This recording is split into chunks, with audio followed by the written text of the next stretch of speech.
Why, hello there. Welcome to the show. I'm one of your hosts, Bill.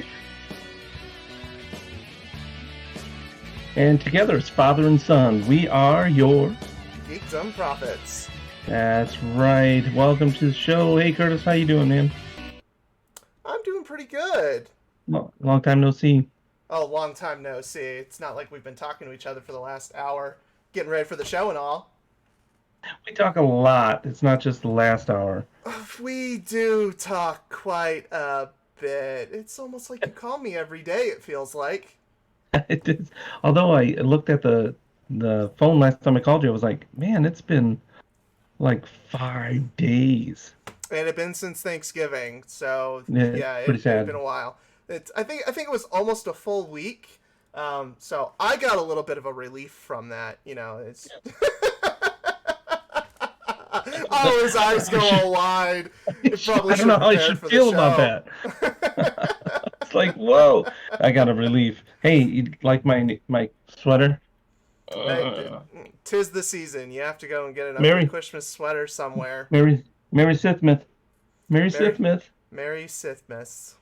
If you have a speech impediment, Mary Sithmith. Merry Sithmas. That's Mary Sithmith, Curtis. For reals. Wow. Well, all right. So, welcome back to the show. Thanks for tuning in for episode 3. Today, we're going to be talking about a couple of different topics, but mainly the more or less kind of the origins of pulp heroism and comic books, how it all got started, some of the uh, ins and outs of how it looks like today. You got the basic, just this is a basic format of a comic book and how it's come about from larger books to the bigger things to the little things we got now. But to begin with, let's talk, kind of do a quick nerd check-in, Curtis. So, what are you been working on lately? Anything you've been collecting or reading? So within the last year or so, I have been completely obsessed with the franchise of BattleTech. Um, Obsessed? Obsessed, yes. That's a bit of an understatement. From all of the little novels there and all the miniatures, it just never ever ends. But no, it's an older franchise that has basically started up again within the last 4 years, and that's mostly it's a franchise that's probably better well known, at least to video game people, as MechWarrior. It did start originally as a tabletop game back in the 80s, but due to some legal issues throughout the 90s in regards to a company called Harmony Gold, they kind of fell away to the wayside. They weren't really able to utilize a lot of the designs and miniatures that they had that were really, really prominent within the franchise. So they changed hands quite a bit. Tabletop game went through several iterations before now finally returning back to its original format. Now there Tabletop is games, meaning ones you actually play on a table, not like video yes, games. this I this is mean, it's just those little topics that we talk about all the time that I'm thinking, some people just go, what does tabletop games mean? it is a little Simple, simple. tabletop game. Tabletop game. You play with a bunch of little miniatures on a grid system and move them around, and you can paint the miniatures if you want. But Kind yeah, of like a this Dungeons and Dragons. yeah, just more technical, much more technical Right. in this instance. But this particular game, it finally had a bit of a resurgence back in 2018 with the release of a new video game that imitated the tabletop function into an actual video game, and the release of MechWarrior 5, which is pretty much a sequel to a game that last released back in 2000. So, had quite a bit of a resurgence. I've been getting back into it as being a MechWarrior fan growing up. That was a couple of my first PC games that I played. But I've been reading Okay. those books, and on top of they've been reprinting all of their old novels, they've also been reprinting all of their old rule books. So the books that you need to be able to play certain aspects of the game. Well, there is a role-playing aspect of the game where Goodness. you take on the function of a particular character within that story. Well, the rule book to be able to play in that manner for this particular game was finally reprinted. So I got this a couple Oh, weeks ago, okay. and now I'm looking at setting up an actual campaign that I can play with my friends, similar in the vein of how Dungeons and Dragons is actually played. Like having Just a DM or a GM, a game yeah, master, I would be dungeon the game master. master in that regard, and we would actually play within the universe of BattleTech. So Wow. finally got this book. It's pretty big. Been reading through bits and pieces of this, putting the rules and stuff together, so I can get some friends together and we can actually, move some miniatures around a That, table and that sounds like a little more. imagine that we're something that we're not. So Isn't that the whole point of all this? Being nerds and geeks is fantasizing and yeah, so I don't know why you're getting making fun of me. getting out of reality. That's the whole point. It's like watching a movie. Yeah, yeah. I know people like watching documentaries and things like that, but I got I to be hate in the mood for reality. it. I hate reality. Exactly. I got to be in the mood for it because I'm like, especially, I know that's a huge thing, reality shows, things like that. Ugh. I know they make me vomit. They show the best of humanity. That's my favorite thing. Unless it's a cooking show, some of those, mm, I like the food. I like the food. Do you get lost in watching the Great British Baking Show? Oh, that's right. I did tell you that, didn't I? That guilty pleasure.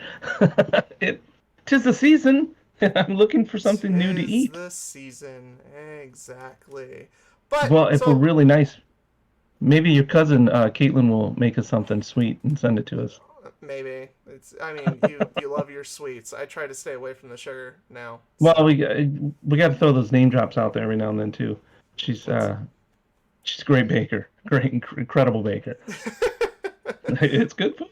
but Well, I would say beyond the BattleTech stuff, I've also just been starting to get into reading some Warhammer lore. So another tabletop miniature game to get involved with. I see. I know. remember when I have nothing better to do with my time, better to apparently. do with just.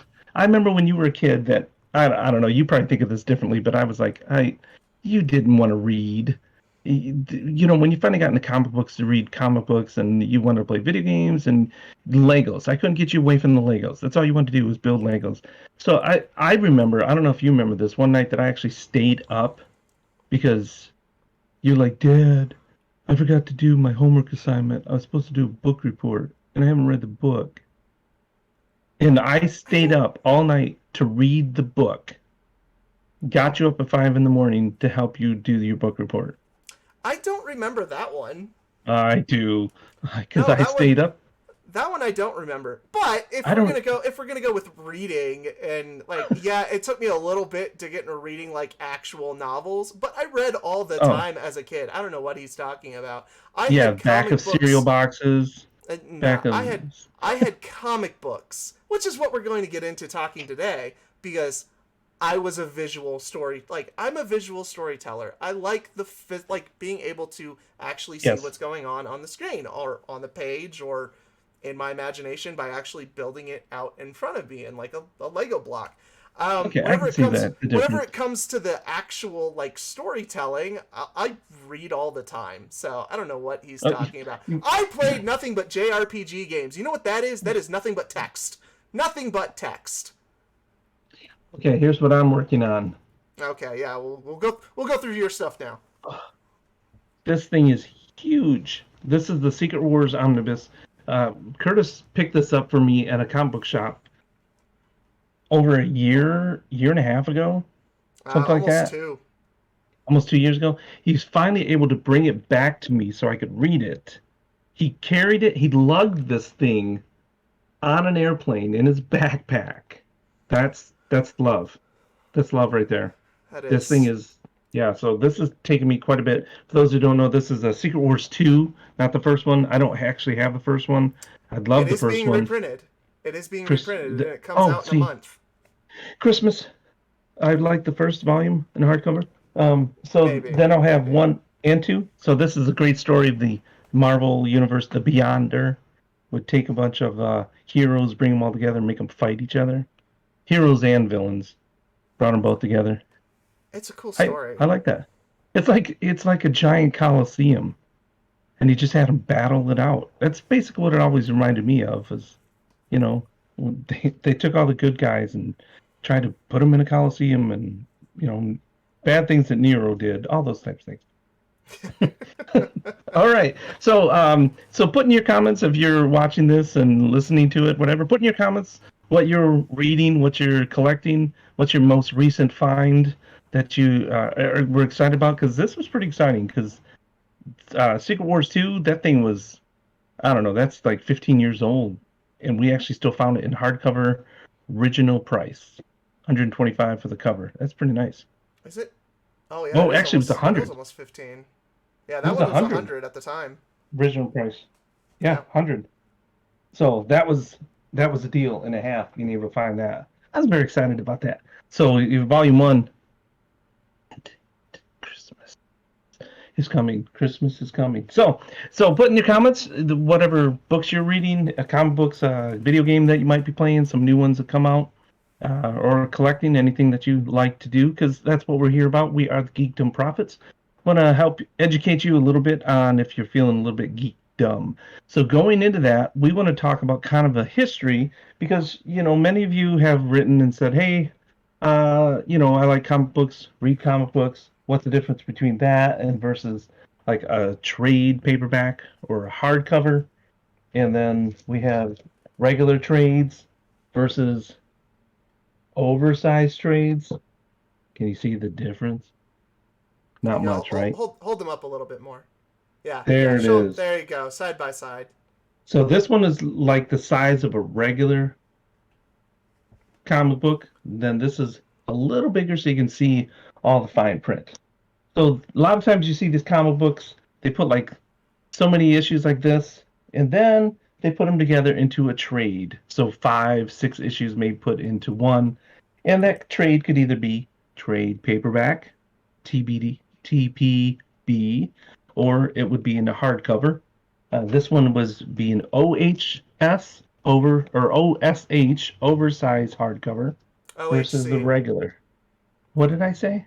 OS. My dyslex, OSC. my It's my OHC. dys, dyslexia's kicking in. Oversized hardcover. Oversized hardcover versus a OHC. regular Yes.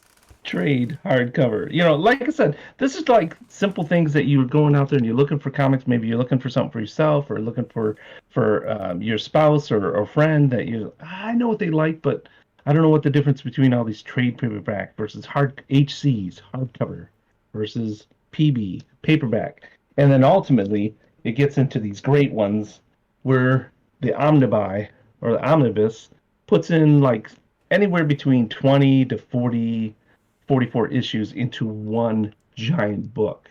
So that's what we have a lot of these we put on our shelf. It's easier to collect these. And then if you're lucky, like we're going to be going through a lot of different comic books as Curtis is going to be talking a little bit today about pulp heroism. And one of my favorite heroes, Captain America. So what's always interesting about reading some of these things, don't feel like you're lost like, hey, this was printed 50 years ago. How am I ever going to get an issue of that? Those cost thousands of dollars. Well, they reprint them in these things called essentials or They masterworks. They they have actually haven't reprinted anything in the essential line. That entire line is canceled. The most recent one to collect comic books, and I actually would suggest that if you're getting into comic books for the first time, is to collect a line called the Epic Collection. These Epic Collections actually are collected in what should be a sequential reading order. Starting all the way back to whenever, well, specifically with Marvel, that's what this particular run is. Specifically starting back to 1961 with the first appearance of the Fantastic Four. So it's all of Fantastic Four's material collected from issue 1 to whenever volume 1 of that particular run ended in about the mid 2000s. They've been slowly putting these out in actual collections. They're relatively easy to find, relatively pretty cheap. cheap, yeah. They run about $40, but you usually get somewhere between 15 to 24 issues to a single book. Are those ones like black and white, like the essentials are? No. The essentials are in black and white. The actual Epic Collections, they're paperback. They're standard comic book size. Those particular books are actually in full color. It's direct scans from the old comics that they then will put into these epic collections. They Right. have runs for characters from Spider-Man to Daredevil to Captain America, even X-Men. So just about all of their major titles are available in these epic collections, and In they're, Epic. like I said, they're pretty cheap. If you get them on Amazon, you can usually get them for around $20 or so. So, And you see the back of these will tell you the exact issues that are in one of these books. This is how actually I started. I know Curtis started with like individual comics. I actually started collecting outside of Star Wars with trades because it was easier to get a whole storyline into one trade paperback. So if you're interested in getting into comics, things like that, I would recommend more, as Curtis was saying, try to find these epic collections or look for trades that just have a single storyline that you can still follow through, and it's complete in its story. So you don't feel like you got to find all these miscellaneous issues and like, okay, I'm missing one issue out of the six, and that's the most important one because somebody died. Trying to find what was it, Infinity Crisis number six? Issue six was the hard one to find. So I can't even remember anymore. But oh, there was like, what's that? for which book? That was Infinity Crisis. Was that with Flash was doing the reverse, rewind everything? Oh no, so you're talking about Crisis on Infinite Earths. Crisis on Infinite Earth, sorry. Yeah, that Okay. now we're like really diverging in the entire importance of that story and issues Okay, like that. sorry. That's We won't go that's there a yet. that's a topic That's for too an much. entirely different That's too much. discussion because that gets into DC and their weird canon and continuity Weird issues. stuff. Exactly. But no, what we're gonna start with is actually more or less the kind of development of modern comics and where they kind of started, specifically with superheroes. Comics have been around for a long time. I mean, it's a medium that it's ancient in terms of how like the format itself. We've changed the kind of the reading, the way that we read comics throughout the years, different ways that we've expanded upon them. But if you go back, like comics have always been utilized for the purpose of old newspapers will utilize political cartoons. Those are technically a form of comic. Even the Japanese actually have recorded stories that were put down on paper into an art form and put into like various tapestries. That's still technically a comic. It's not necessarily a comic book, but the format Oh, is there. true. So, where do we want to actually start whenever we're specifically talking about comic books? I We're not think going to the be necessarily starting no with no no no no Action no no no Comics no number no one, 1938, number one no issue, no no no. Superman. No. Most comic books relatively actually do originate from the 1930s, around the 1920s, 1930s, end of the 1920s and into the 1930s. You have Western comic books that were pretty popular at the time, but the time that we actually do want to start with, he said no, we don't. It's actually with Superman. But like There it is. that's kind of where a lot of modern comics took place. But Superman himself actually did have quite a bit of inspiration from characters from the 1920s and the 1910s. You have characters like Doc Holliday, or you have characters like John Carter of Mars. These Oh were yeah. kind of inspirational characters for what eventually developed into what we perceive as kind of the superhero.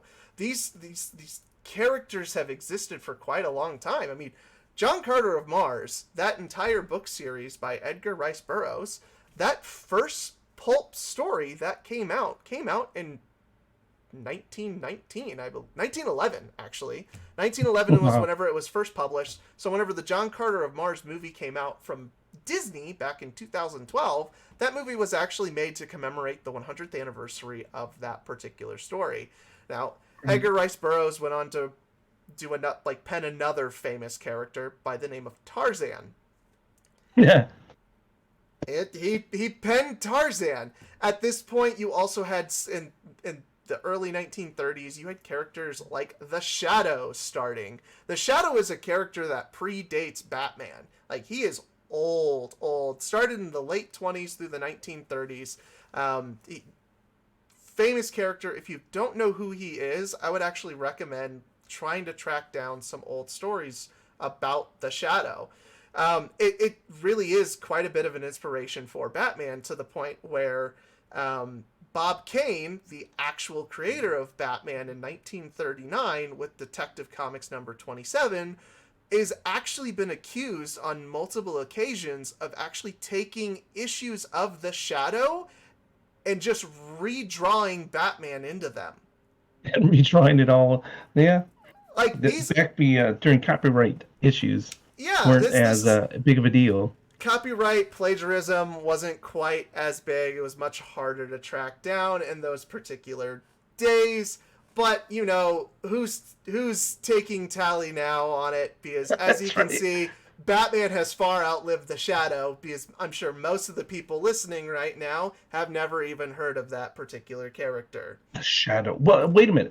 But most of them have heard of like Tarzan, maybe John Carter. Tarzan was, I grew up not just with Tarzan, but specifically Christopher Lambert's Tarzan.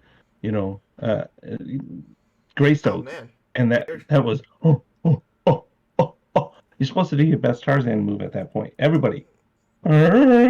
But we all came. There you go. We all came out of the theater. Mother, father, me, Razor, yo, Razor. Greystoke was awesome. So yeah, so comic books, this whole evolution of it is interesting. How comic books have become even more popularized nowadays because of the MCU and the Marvel universe, and the movies. I think have made it even more popular, even though it started as a subculture. It's its own culture all on its own, and that's what I want to kind of get into, the idea of this culture and how it became no longer a subculture. It's now become like mainstream. It's insane. We'll have more days like that we'll talk about that. But specifically, going into as Curtis was leading into with all of these different comics that were written beforehand, all of these were starting to come out from different writers. So you had like, what was it, Timely Comics, and Action Comics was originally National Press, that was DC, National. no, I that can't was remember. originally Oh yeah, we should have looked man. all these ones up for you. I can't remember all of them. I mean, you have Timely, you have Atlas, you have um, what eventually became DC Comics. Right. They were originally not referred to What eventually as became DC. Marvel with the Yeah, time, different things it's like that. it's like DC Comics. They actually they were actually Timely Comics, because it's Time Warner. Yes, yeah, Yeah. there. But so So they eventually rebranded themselves as DC Comics, and that was specifically because their best-selling book at the time was Detective Comics. So DC Comics literally just means Detective Comics ding, ding, comics. ding, ding. And there's another Yeah. answer for others that have been wondering so many times. What does DC stand for? But It's not let's an electrical outlet. it's not an electrical outlet. But let's just kind of cover a little bit of an overview with these characters that came out during this time period. A lot of these Righteous. characters dealt with situations that, like, it was very heroic. It was very much the idea of saving your fellow man. It was the idea of facing up against great odds and having to overcome them, knowing full well that you may not survive, but doing it anyways. These Yeah, you're coming out characters, of the wars. You're coming out of World War I and World War II. no, That was like the symbolism and all. mostly World War I at this point, because World War II Hmm. wasn't even like fully ramping up. I mean, you had the Nazis and the Germans actually like Right. starting to take certain countries at that point, but it really hadn't made it over here to the States yet. So a lot of what was coming from the inspiration was, a lot of this was coming from the heroes, the unsung heroes of World War I, basically. So you had all of this inspiration for these heroes to take on great action and be able to, save the day in the end. They go and rescue the damsel in distress. They get the girl at the end of the day. Well, actually, a lot of times they may not even necessarily get the girl. Right. Wasn't about that. It wasn't even necessarily about that. It was they were doing a different action, and in response, they got praise. But it wasn't. Right. It wasn't a selfish praise. It wasn't a selfish thing for them to be going through with these particular actions. I mean, you had characters at this point that they basically would go and rescue villages. In the old cowboy stories, they would go and rescue villages from outlaws. So Right. these stories were very much about the hero and actually like having to face up against these great odds and these great conflicts at the time. And so it just kind of birthed what would eventually become the superhero genre.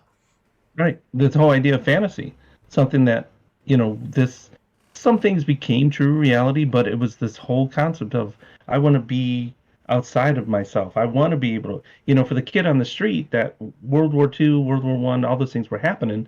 They wanted to be able to help and they couldn't from where they're at, but they could read about these things and imagine and putting themselves into the story. That to me was the importance of all of these of comics and the storylines, that there's this constant need for getting away from reality for just that little bit so that you can deal with reality, if that makes sense. So Oh, it's very much interesting. so. What's that? Yeah, continue.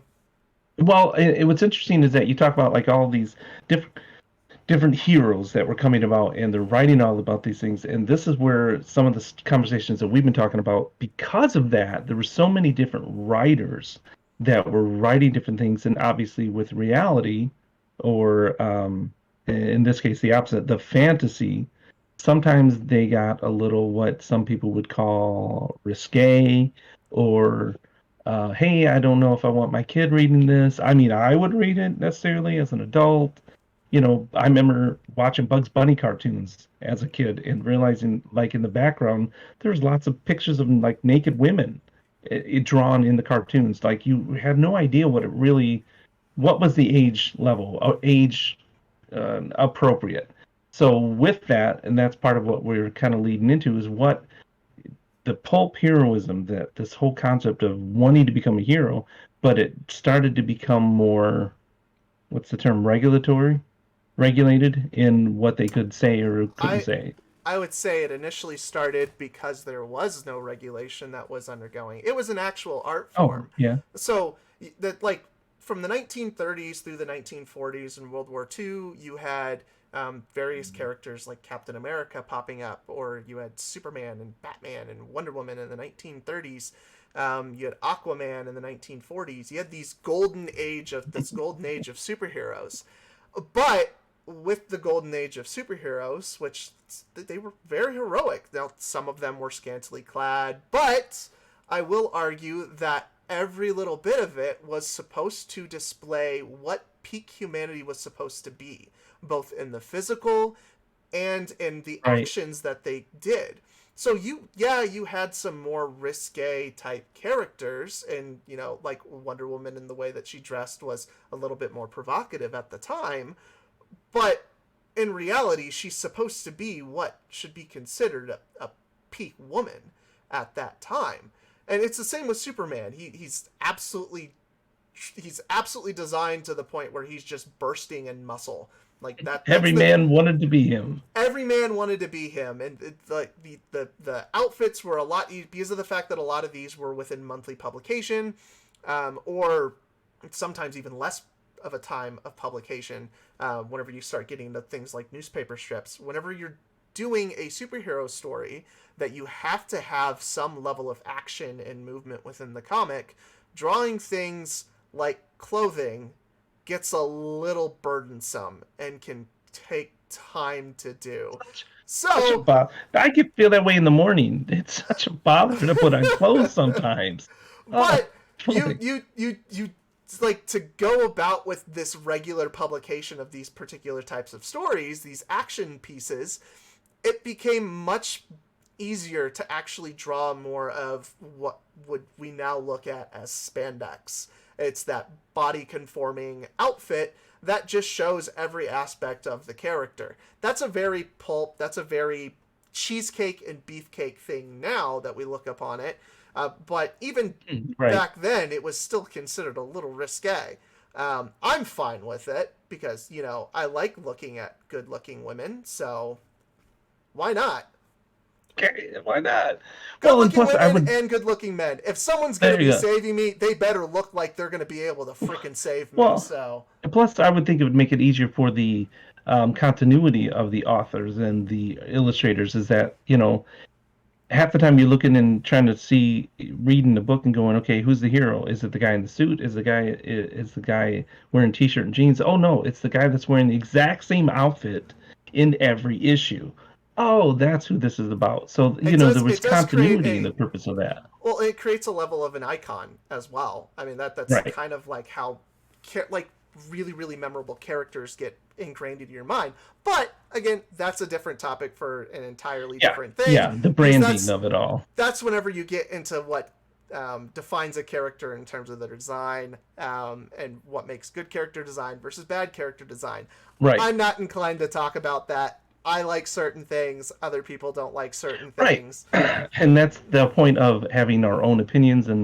But this is what we want to get into today a little bit, is the idea of the Pulp Heroism, as Curtis was saying, is that everybody was just writing whatever they wanted to do. And so it came about that there was this momentary outcry that there should be some type of regulation to say, Yeah. like, hey, should there be a grading system, even what we would look at nowadays, because we went through that with movies, PG, then PG-13 was created, and then NC-17, and it wasn't just PG and R anymore, G, PG, and R. There were all these different little subcategories.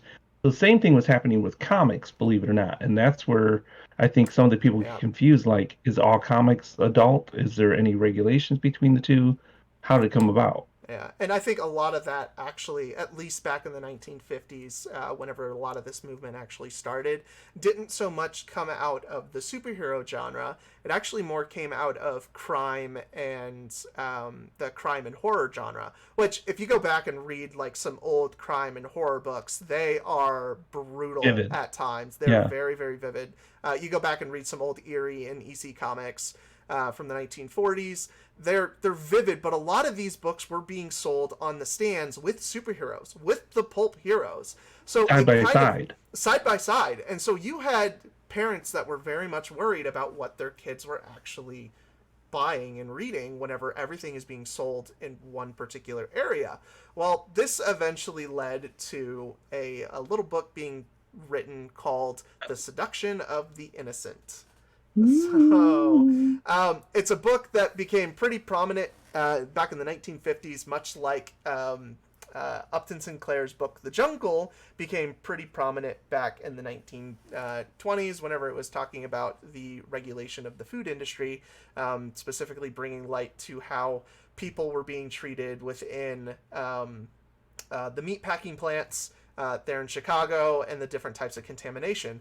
While that book may not necessarily have been its initial purpose was to bring light to that, but whenever people read it, they get a little freaked out about, oh, is this happening to my Right. food? In this Is this happening? particular, is this actually happening? In this particular book, it is actually a kind of addressing a similar situation, more specifically with kids. And this isn't necessarily that it was targeting comics specifically. It was targeting a lot of other things within culture at the time. Just, there was one particular guy that decided to build a political platform around That's the author, Frederick. comics. What was his name? Western. You have it written down somewhere. Yeah, Frederick Wortham. Frederick Wortham. I wrote it down. I couldn't remember his last name. Yeah. I don't remember all of these political pundits that are like, I'm going to write Yeah. this and build a Yeah. platform around this. I'm like, yeah, okay, well, you kind of ruined an industry, sort of, at that point. But, times have changed. Well, and he was the main forefront runner of getting the whole CCA even put forth into people's mindset. That's Oh, the and by the by the CCA, comic Comic Book Code comic Authority. right. Right. That's where leading into this, all this regulatory, the regulations. Again, this is going backwards. Many of you may understand and know that you were there when PG became PG-13, and that even video games now are, even as a parent, hopefully you're watching that, hey, there's a lot of those games that your kids are playing are listed and rated M for mature for a reason. And this is the same type of concept going back to comic books of the CCA Yeah, and with the to a comic book, degree. with to a degree, but with the Right, comic book code of authority, it did kind of create a bit of a dark age within comic books and what was right. actually being published between 1955 to roughly about 1978. Well, actually, I'll say up until about 1961. So that last little Yeah, bit early of 60s. the 1950s is a bit of a rough patch, and then even for DC into the 1960s, they weren't doing very well with trying to respond to this comic book code. But I understand you did decide to pull up some of this, so let's go over a little bit of kind of some of the elements that Wow. were not allowed to be within comic Oh, books. yeah.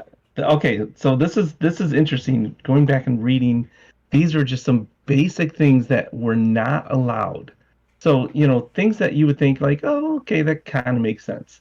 Crimes shall never be presented in such a way as to create sympathy for the criminal, to promote distrust of the forces of the law and justice, or to inspire others with the desire to imitate the criminals.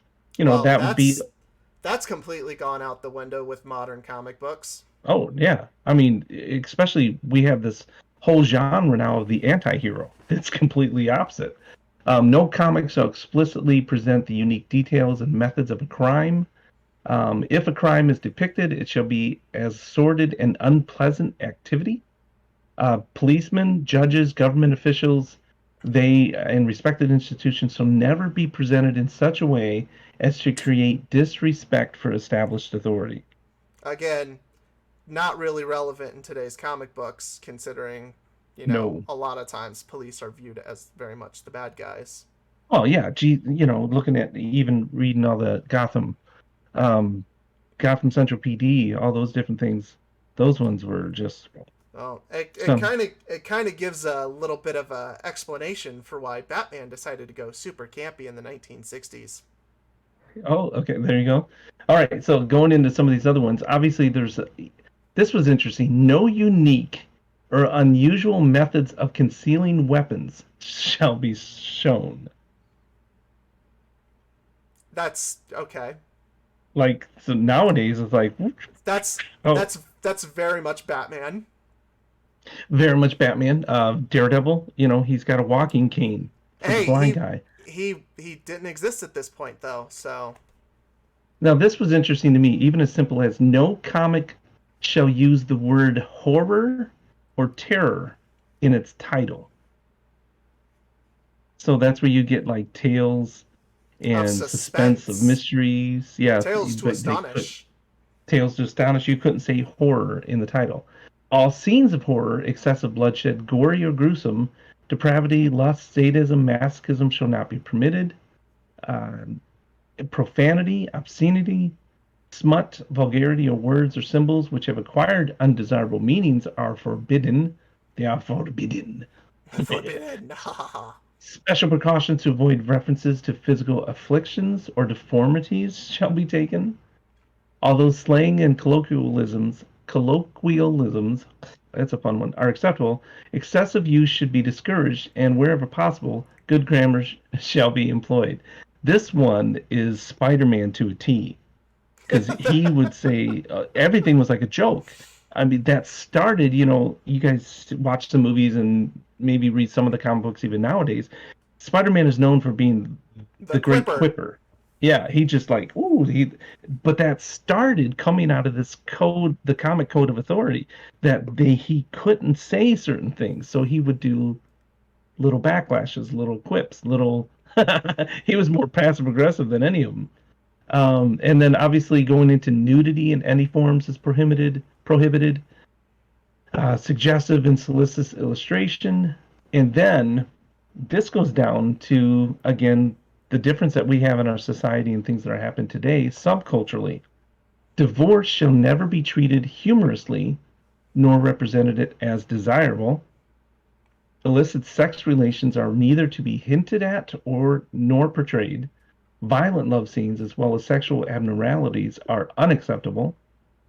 So Respect for your characters, if you have a male and a female character, they cannot be depicted as sleeping in bed together. oh yeah, that's like it, going Yep, back to yep, Happy yep. Days. No. It gets even more. You can't even hint at them sleeping together. Whenever we get into the 1970s, you'll see that a couple particular artists, one of them being the awesome and amazing, oh shit, why can I not remember his name? He did Shield! Steranko! That's who I'm thinking of. Franco. Oh, there it Steranko, is. Yeah. whenever you start getting into his spy stuff with Nick Fury, he really likes to push the envelope on that one. Oh yeah, he did. I remember reading some of those later. Yeah, so this is that the treatment of live romance stories shall be emphasized the value of the home and the sanctity of marriage. Respect for parents, the moral code, and for honorable behavior shall be fostered. Seduction and rape shall never be shown or even suggested. Liquor and tobacco advertising is not acceptable. Oh man, they Because, really start to push that whenever Wolverine enters the picture then. oh yeah, I mean Actually, this a is lot just of this, crazy. a lot Because of this gets pushed it throughout the 70s, at least with in regards to right, drinking and smoking. But let's kind of like so we know kind of what is not allowed within books that are marked as the comic book code of authority. Let's right. kind of get into what does the comic book code of authority look like on an old comic book. Oh, So do you got one of those? I actually have a few stacks of books here with Ooh, different rating I'm the systems on them from I'm different the old eras. guy. I should have the old comics, but apparently not. Well, I still like some old Batman runs that DC refuses to put into Yeah. oversized hardcovers. So Okay. I'll start with one of my particular favorites here, with Batman in Detective Comics number 621 is what this particular issue is. You can see right here at the Da, top da, da. Zoom in. You can kind of is see it. you can kind of see it, but that particular mark right there on this book from 1988, I believe, is whenever this one was published. Dun, dun, dun. I'm curious. Was it 88? I must know. I must 1990. know. I was almost there. I was off by 2 years. But you can see that little symbol up at the top window there. This can be found on books post 1955. For a book to be able to be published in mass market, it actually did have to have this comic book code of authority stamped on there. So every book that ended up getting published had to have the CCA Now, were on they there. fined if they didn't have it?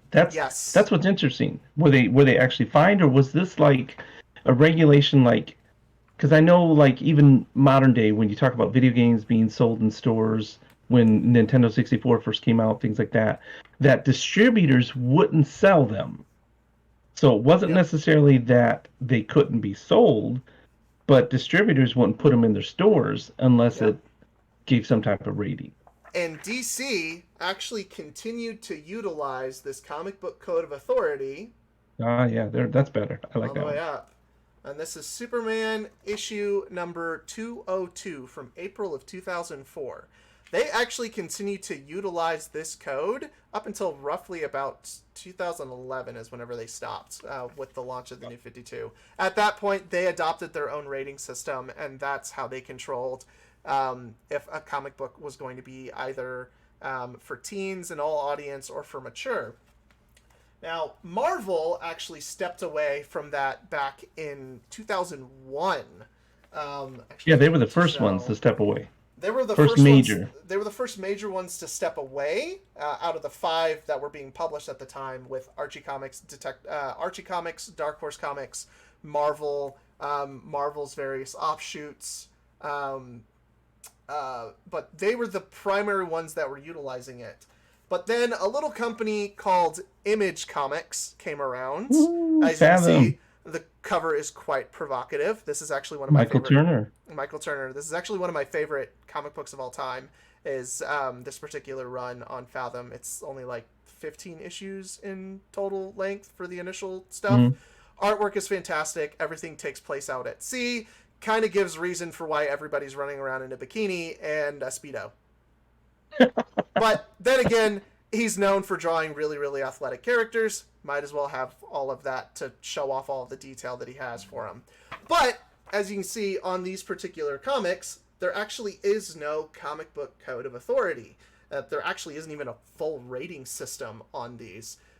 So Image came around in the early 90s, about 92, 93, with a bunch of Marvel artists that were like, nope, we want to get paid more. You're not providing us our dues, and left and started up their own company. They kind of operated outside of the, well, they very much operated outside of the norm at the time. And so you got away with things like not having a comic book code of authority on there. Also, they weren't really exactly distributed to things like, gas stations and grocery stores where a lot of Marvel, and newsstands where a lot of Marvel and DC were being sold. You more or less kind of had you had to order these directly through a distributor, which kind of gave rise to a lot of like the primary comic books, the comic book stores. Right, because initially all you could ever get was, I remember growing up and seeing it in the grocery stores. You could get Marvel and DC, the mainstream ones, because ideally this whole CCA, this gentleman's main intent was not necessarily saying all these things you can't do or don't. Yes, these are do's or don't, but these were specifically, they were trying to gear that under 16, if it had these things in it, it couldn't be sold to under 16-year-olds. Yep. So, because that's what's interesting, is because there were still comics being written with all of this other stuff, but they just weren't following the CCA code. Yeah. Because I remember like growing up, my brother, he had, I think it was my brother Chris had Conan or Heavy Metals. I found a whole box full of them in the basement, and I was like, these aren't Spider-Man or Superman. I was like, there's an eye-opener. That was a totally different show. I mean, whenever you start getting into heavy metal, that's some old French comics, and man, does that get really risque. That gets really risque. Yeah, sorry, Dad. If you didn't know that Chris had those in the basement. You want to talk about like the epitome of pulp and what it looked like. That was very much a French comic book throughout the 1970s and 80s, especially when you think about like a lot of that was being done by Italian artists at the time, and Italy was going through its own wave of feminism that, women were now no longer being stoned if they were to have intercourse outside of marriage. That was very much a thing up until the 1970s. So you had a lot of that being also in a lot of those older European books, specifically more with heavy metal. It became very, very risque. But that's all stuff being imported here, and most of that, it was actually pretty hard to find, like where you had to go to buy it. But like even to today, though, Image may have started out not exactly having a rating system, but even they can't necessarily avoid all that flack, to where this is more of a modern comic, came out within the last decade or so, but even they have started actually including a rating system on their book, as this one is rated M for mature. Right, and these are, mind you, the difference now with the CCA more or less became debunked in 2011. Like, it no longer technically exists. It is now, when you're reading comics, they are what they call self-regulatory. So they are, many of these comic book distributors are understanding the cries and the needs for understanding the difference from collectability, maturity levels, for parents wanting to have comics for the kids, that may be age appropriate or suitable, and being able to look at the difference. And so it's not necessarily even that the parents are demanding it, it's that the distributors are wanting to do it more, specifically because it helps them give more of a target market, helps them in their sales. Like, hey, if I'm targeting 12-year-olds, I want to put this out there to say, hey, rated G. If I'm targeting 14 to 17-year-olds, I want this targeted that this is rated teen. And fully understanding that, I don't even know what the stats are with the difference between minors, under 18-year-olds versus adult, who's actually doing more of the reading of comics. I would hint towards the fact that it's probably more adults. Presently, today, it actually is more adults. If you go back into the 1970s, 1980s, 1990s, a lot of that is predominantly kids between the ages of about 9 years old to about 16. So Um, did this dude accomplish his task with the CCA? Is that he was trying to push this to say, "Hey, I want this instated that because he was like going to the extreme of stating all juvenile delinquency was related to comic books and kids reading these comic books and I and nowadays we see the same thing, oh, it's all video games that's what's causing juvenile I would delinquency, and it's it's like, come on. I would say no, he did not accomplish his task, as more children were reading comic books back in the 80s and Yeah, they were 90s. everywhere. They were everywhere, but I think that has more to do with how comics were being distributed at the time, not necessarily with the rating system. Now Yeah. we can go into that at a different point, and how comic books moved from more of a mass market retail throughout the 60s, 70s, and 80s into more of a specific retail market with having specialty stores throughout the 90s and into the 2000s and current day. Because Yeah, because the comic book I'm sure stores. all of you out there that are new to comic books and really are like, well, where can I go to buy comic books? Now, right now, if it's not a graphic novel, at Barnes and Noble or Amazon, so a collection of individual issues, finding an individual comic is going to require that you actually go to a specialty comic book store. So if that, I would say that that has more of an impact on kids not reading books more than That's true. actually The that accessibility. yeah, it's more of the accessibility, because right now kids are reading manga. Like that's the primary thing, has been manga. That's not, but that's not comics. Oh, that's very much comics. As I Oh, established sorry. earlier, comic books at the beginning of this particular show, comic books itself is just an art form of wanting to tell a story with images.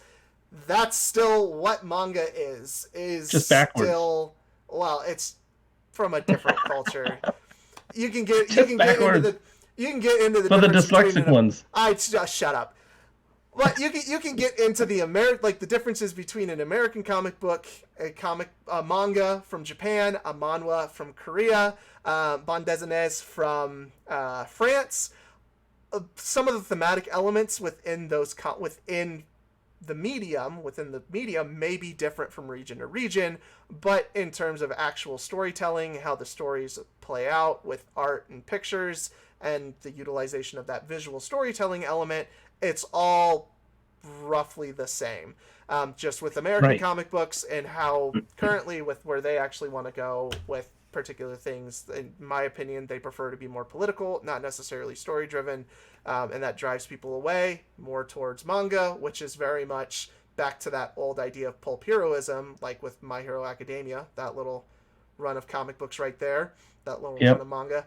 It's Right a there. very heroic style of storytelling.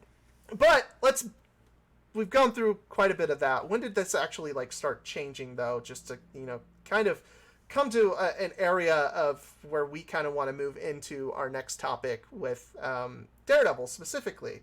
But in the 1960s, you had a guy come up by the name of Stan Lee. Woohoo! He's fantastic. Love Stan Lee. And he has plenty of stories. We do have a book that is autographed by him. Rest in peace. Rest in peace, Stan.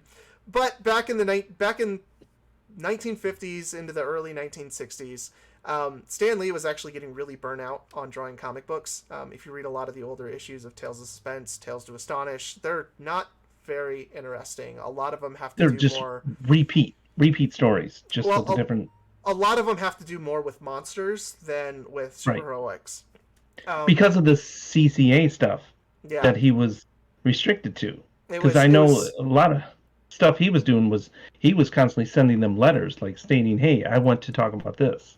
I yeah. wanted to, even the drug, the use of the drug addict in the early 70s in one of his issues with Spider-Man.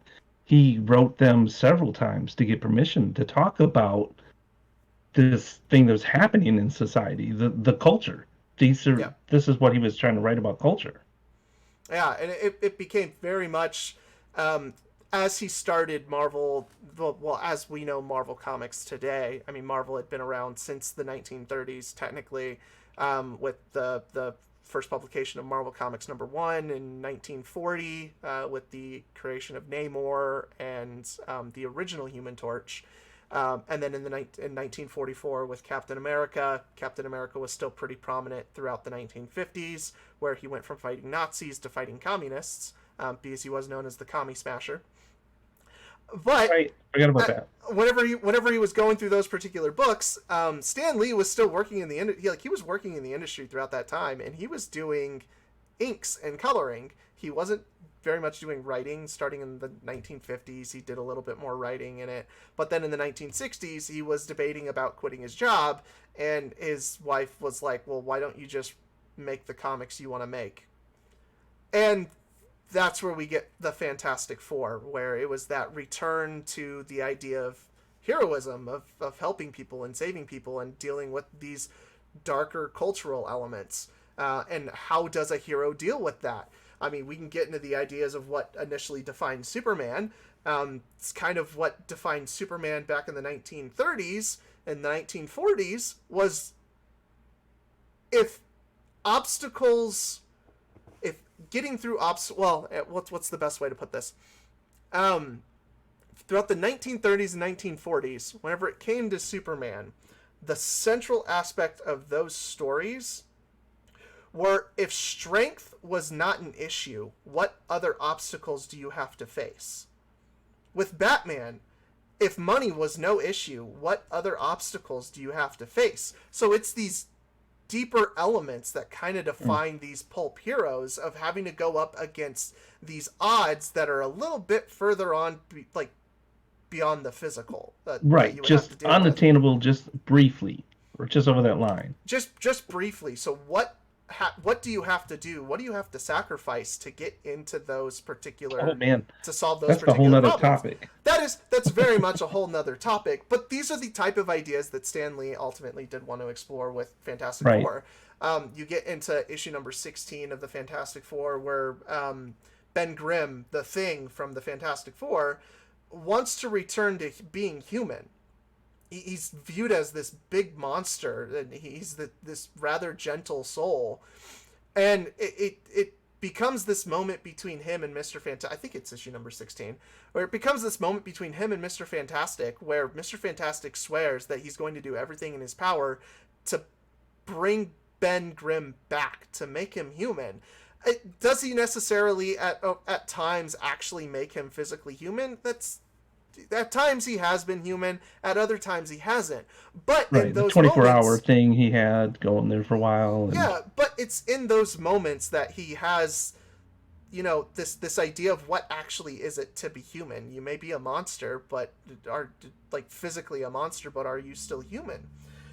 So it's throughout the 1960s and throughout the 1970s, Marvel Comics really started to push the envelope on this, where DC was very much, we're going to remain a kid brand, so we're going to adhere to the CCA as much as possible. Marvel was like, we ain't going to do that. We want to tell our own stories. We want to make them bombastic and dynamic. That's where you get the Jack King Kirby, and the way that he drew things was very much a callback to the old pulps of the 1930s, where it was big images and big action that was taking place on the paneling.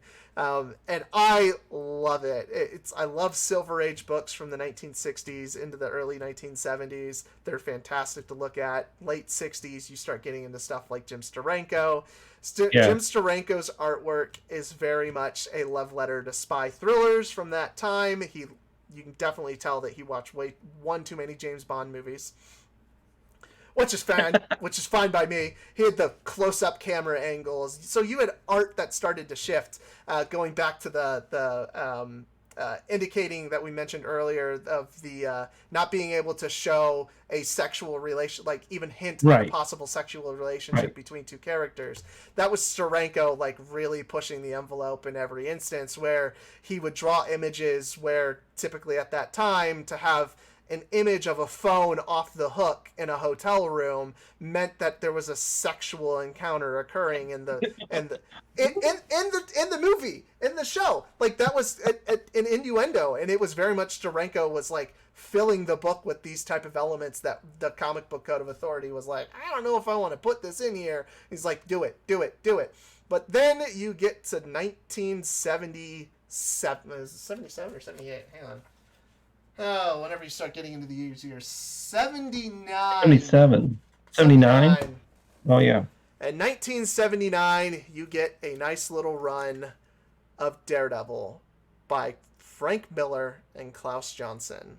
Now, we're going to really kind of just top off on our little history lesson here for comic books moving into the modern age, but this is very much whenever comic books as a whole and its medium and storytelling within culture actually started to have a major impact. And it's with this particular run that you started to see several elements of the CCA begin to change as culture began to change itself around those particular times. Like, just to kind of give an overview of what kind of occurred throughout this book, Daredevil, they actually had active crime throughout the book. It definitely pushed Daredevil into a darker tone. One particular character by the name of Elektra gets killed in what I think is probably one of the greatest comic book issues ever. And Daredevil goes out to seek revenge on Bullseye, the character that killed Elektra. And it's this great knockout brawl throughout the entire issue, but it ends with what ultimately is not a very heroic thing to do. It's a rather dark thing where they're fighting on a roof and Daredevil is trying to get, like, debating with himself if he's going to be pulling Bullseye up back onto the roof. Is he going to save him? And instead he just drops him. He lets him go. Yeah, that was huge. It's a huge moment. Like, you don't know if Bullseye's gonna live or not. It's a darker turn within the story, but in all honesty, it's one of those elements within the story that a hero needs to be wrestling with at some point within their journey. Right. Not even just a hero, that like an individual as a person needs to be wrestling with this type of element. It later goes on to make it to where Daredevil is, like, guilty about what's going on. He has no idea if what he did was right. Was it seeking revenge? It leads into these questions that should have been asked within the realm of pulp heroism to begin with. Is how does a moral character operate within an immoral world? Right. And that's definitely because I know we're getting a little short in time because we wanted to talk about Daredevil. I think we definitely want to split him up into a separate topic because, like, even what Curtis ended with there, this whole idea of this was changing over decades. This whole concept of what could and could not be put into comic book form, going leading up to this huge thing that Frank Miller did a big push and a change, and then Stan Lee jumped on top of it with bringing in the whole drug user thing, and right afterwards, going into the concept with Spider-Man, there was lots of things that they were starting to bring into, and still trying to stay within the realm of the CCA, but definitely pushing the boundaries. And I think that's what the interesting factor is being able to push these boundaries and still retain some type of morality in the midst of an immoral world. And so I think that's going into this whole idea of the born again issue with a Frankie Miller. I think that's a probably good. I mean, what do you think? That's a good stand-up thought, because then we can get into that in the next one for sure. Oh, But with Born Again? Yeah, Born yeah. Again is its own entire separate. Ooh-wee. That's a good one, though. It's a great story, but it's its own separate episode, getting into the details of that particular book, as there is quite a bit of parallels between being reborn as a Christian, then being reborn as a superhero, and the type of elements that he has to go through. It's a pretty deep story. There's plenty of imagery throughout it that we'll get into. But it's a great story to talk about in terms of how heroes have to juggle these particular issues. Right. What they have to go through to get to that. Yeah, what they have to go through to get to that, where, like, what makes them a hero? Why do they continue to do what they do? Let's face it, Spider-Man is always going to be the man on the edge of bad luck at all times because he takes full responsibility for what he has to Right. do. And finding someone that, you know, ultimately wants to be with him, even though he has this great responsibility upon his shoulders that he feels like he needs to be doing because he has this great power comes great responsibility, and he wants to do things to make sure that those that he loves are protected. Well, how do you establish relationships there? That's a big question to ask Right. too. So whenever Marvel specifically started to really push on the boundaries of the CCA and what can be in books, that's whenever you really start to get into the different elements of humanity that you can explore as being a moral character, being a stand-up character. And but you can't do that whenever you have so many restrictions on what can and can't be in a book. So Right. Right. I think Daredevil will be a good one to go into next. Going to. Specifically, we'll be kind of like going over Frank Miller's run on Daredevil in starting in 1979. A bulk of what we'll probably be most likely be talking about is the Born Again story arc, and then Right. as well we'll also kind of tie into the whole Elektra thing too and Well, what he has to do. so this is a good part and a good summary to kind of bring into, the parabolic reaction. How what can we take away from listening to the story today? All of the regulations, and I know people have different, because this guy obviously, if you look back, he was pretty hyper conservative of just pushing all of his values, all of his ideas and what he considered his morals onto everybody else and the rest of society. You must believe and think the exact same way I do, and if you don't, then we're going to find you. We're going to censor you. We're going to no longer sell you in the stores. Those types of things. And so some of that we see modern culture doing similar things that are happening. Again, a lot of this is through subculture, through what's starting what we consider the subculture is now becoming pop culture, becoming the culture. And so if you look at this, I guess this is the part that I want to take away for you and for me and for anybody that might be listening is, are regulations always bad? Are they always good? Do they tend to go to the extremes? For us as Christians, we have the basic principles that we live on of the Ten Commandments. That you should have no other gods before me. Don't use the Lord's name in vain. Honor your father and mother. Do not kill. Do not steal. Do not commit adultery. There's these 10 commandments that we adhere to as guidelines, or the extreme word that some people would say is the regulation. And I think these things are good and just as principles that we should be living by. So that's where we look at, we go into Judges 21, 25, where it talks about that every man did what was right in his own eyes. So we could go to the extreme of either way of becoming regulated and to the T, that there's 41 items that were listed under the CCA that were specific things that you could not do. Interestingly enough, it wasn't necessarily the things that you can do, it was the things you can't do. We're listing all the things you can't do. And then, do what was right in their own eyes. So do we go to the extreme? Because when everybody did what was right in their own eyes, Israel was just like total crap. Everything went to kaput. What's interesting is that the beginning of that verse is that people forget every man did what was right in his own eyes. The beginning verse of that verse says, in those days, Israel had no king. So as there was no king, as there was no regulation, as there were no regulations, anything that was taking place, certain guidelines, anybody to enforce. We've had this conversation about things that are happening in modern day subcultures. Are there ways to enforce that? Whose job is it to enforce it? Not necessarily whose job it even is to state the regulations, but whose job is it to enforce it? And so I think it's interesting that when we look at scripture, every man did what was right in his own eyes in this chaotic stage when in those days there was no king in Israel. So that's when I think the important comes back into the self-regulation of, hey, I will live according to these 10 absolutes of our moral code of what the Bible states as these 10 commandments. And then going into the New Testament, what's the two greatest? To love the Lord your God with all your heart, mind, soul, and strength, and to love your neighbor as yourself.